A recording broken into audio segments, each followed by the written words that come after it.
Beralih ke informasi lain, tersangka kasus pelecehan seksual pada 9 santriwati serta warga binaan di Lapas Bondowoso, Jawa Timur menjalani sesi konseling khusus. Tujuannya sebagai langkah antisipasi agar warga binaan tidak mengalami depresi. Sejumlah warga binaan di Lapas Kelas 2B Bondowoso, Jawa Timur menjalani konseling khusus.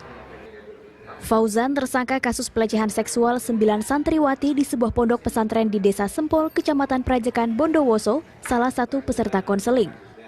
Konseling ini bertujuan untuk memberi bimbingan agar warga binaan tidak mengalami depresi dan melakukan tindakan yang tidak diinginkan seperti aksi bunuh diri.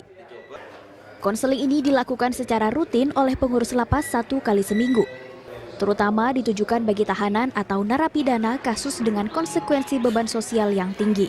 Dari beberapa orang ini ada yang punya potensi-potensi yang lebih tingkat depresinya. Kenapa kok saya bilang begitu? Karena ada 2 tokoh yang namanya notabene yang di luar disebut kiai ada di sini, jadi saya harus mendekati mereka, jangan sampai tingkat depresinya dilakukan dengan perbuatan yang tidak. Kasus pelecehan seksual yang menimpa 9 santriwati juga menjadi perhatian aktivis anti kekerasan terhadap perempuan dan anak di Bondowoso. Saat ini terdapat 11 kasus pelecehan seksual pada anak yang tengah diproses di Bondowoso. Salah satu yang menjadi perhatian para aktivis yakni mengatasi trauma pada para korban. Ya, sekali lagi saya melihat bahwa Ustadz ini adalah manusia biasa, tetapi lebih kepada betapa lemahnya kontrol yang harusnya dilakukan oleh orang tua terhadap anak-anaknya. Mereka terlalu mempercayakan kepada yang namanya tokoh ini ya, kemudian tidak ada kontrol sehingga kalau sudah terjadi seperti ini semua terlibat.